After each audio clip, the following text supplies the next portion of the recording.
حضرت علی رضی اللہ تعالیٰ عنہ فرماتے ہیں، جو شخص غرور کرتا ہے وہ در حقیقت اندر سے خالی ہوتا ہے۔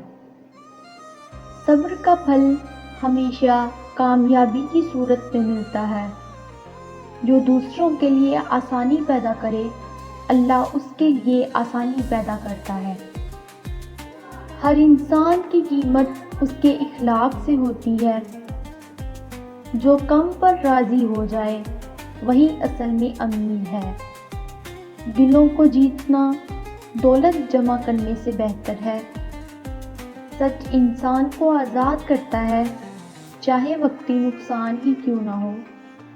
جو اپنی زبان کو قابو میں رکھتا ہے وہ خود کو محفوظ رکھتا ہے۔ نیک نیت انسان کبھی ناکام نہیں ہوتا۔ جو اللہ پر یقین رکھتا ہے وہ کبھی مایوس نہیں ہوتا۔